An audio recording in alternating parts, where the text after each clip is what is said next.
What if I told you that being on the dark side doesn't make you completely evil? That just because you are a Sith doesn't mean that you are all bad? While most Sith are motivated by rage, fear, and hatred, is that really what motivates all of them? Are all Sith truly evil? In this video, I am going to go over the top 10 Sith who skate the line between good and evil. The Sith that, although have done wrong things in their life, perhaps have humane, good intent beneath their cold, dark actions. Let's begin. Number 10. Darth Vectus, the good Sith Lord who did no evil. Some Sith never had lofty goals of conquering the galaxy, or attaining ultimate power. Darth Vectus was a Sith Lord like this. This particular acolyte was a mining entrepreneur, and was also a follower of a code of ethics. Although he had vast knowledge of the Sith, he was wise and cognitive enough to maintain his balance. Vectus passed away peacefully with his family by his side, one of only a handful of exceptional Sith masters to appreciate such an honor. Number 9. Darth Treya, the Sith Lord who tried to destroy the Force. The Sith Triumvirate, an alliance made up of hundreds of Sith assassins and Sith masters, which emerged following the Mandalorian Wars against the Republic, was created by Darth Treya. Treya established a new faction to wage war against a weakened Republic following Darth Revan's return to the light side. During the First Jedi Purge, the Triumvirate murdered the majority of the Jedi under her control, but not for the Sith's benefit. Treya, on the other hand, saw it as a means to her ultimate objective, which was to eliminate the Force's own influence. She believed it was her responsibility to stop the Jedi and Sith, who she saw as great evils. If you hadn't had a chance to play KOTOR 2, The Sith Lords, I strongly suggest that you do so. Treya is one of the main characters in the game, and her story is explained in great detail. She's one of the most complicating Star Wars characters by far, and will really challenge your beliefs on if there truly is a light or dark side at all. Number 8. Kylo Ren, the conflicted fallen Padawan.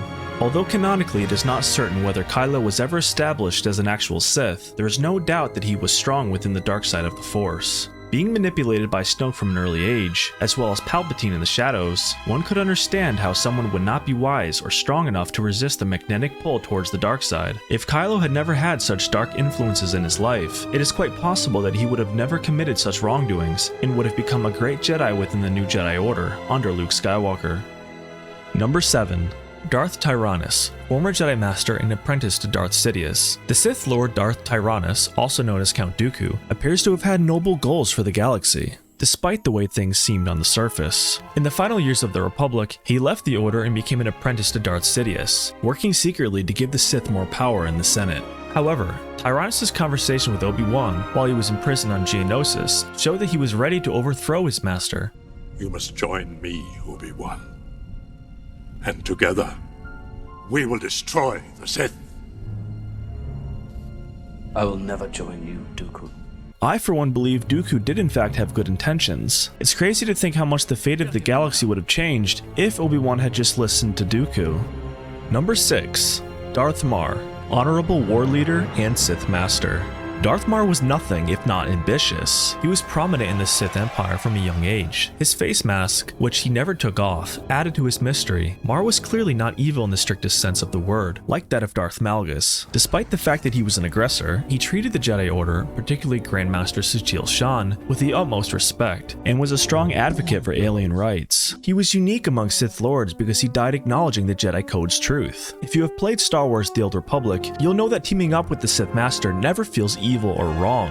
In fact, at a lot of points, he even feels like the good guy.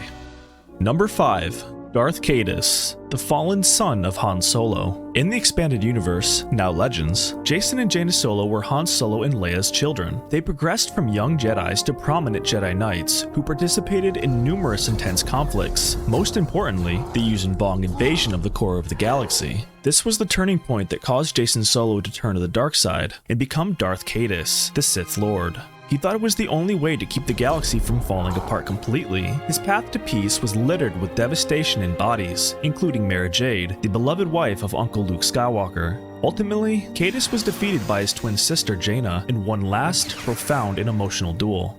Number 4. Berenger, a Sith who believed the Force was neither good nor evil.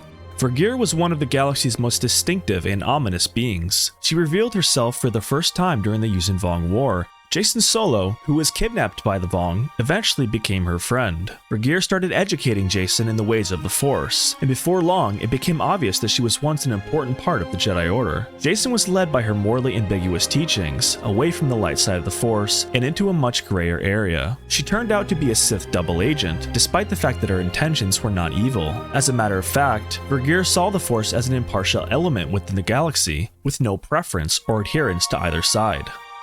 Number 3. Darth Plagueis, the Sith Lord who learned to cheat death. Darth Sidious had little to say about Darth Plagueis the Wise, and very little is known about him in general. We do know that Plagueis remained a Sith member and adhered to the Rule of Two, but his subsequent objectives are murky at best. It is unclear whether he intended to use violent or peaceful methods to achieve galactic dominance. It seems unlikely that evil thoughts ruled Plagueis entirely. Darth Sidious had implied that Plagueis was more of a scientist than a conqueror. This is clear when Sidious had said that Plagueis would never have imagined himself as Emperor. In addition, he was shrewd enough to understand that the Force could, in fact, retaliate against anyone pursuing the kind of knowledge he was after, specifically the cheating of death. Although the ability to cheat death required a deep knowledge within the Force, often pulling those who sought this power to go down the dark path, there is no doubt that wanting to use this power to save those you care about stems from good intentions. Good intentions that Plagueis likely had, especially when you hear Palpatine say that he indeed saved others from death. Number 2. Darth Revan, hero of the Mandalorian Wars and scourge of the Republic. Revan started off as a gifted, powerful Jedi Knight, but eventually he began to oppose the Jedi Order for its passiveness during the Great Mandalorian Wars. He believed that in order to defeat the Mandalorian threat, it was time to wage war alongside the Old Republic. He carried out an effective, though morally questionable, effort to exterminate the Mandalorians with the help of his ally Malak. He believed that if he didn't kill all the Mandalorians, that the Republic would soon have nothing left to fight for. In his mind, it was the lesser of two evils. Unfortunately, as a result of their conquest and near extermination of the Mandalorians, Revan and Malak both turned to the dark side, eventually becoming Dark Lords of the Sith. Once Mandalore was vanquished, Revan thought it was his responsibility to reunite the galaxy and prevent it from destroying itself. He launched an offensive against the Republic, but was ultimately defeated, and his memory was wiped from him, a morally questionable act by the Jedi in and of itself. Inevitably, though, he would remember his morally questionable past and return to the light side of the Force. Once again, I strongly suggest you play KOTOR or even the Old Republic to learn more about this amazing character. He's definitely one of my favorite characters of all time. Number 1.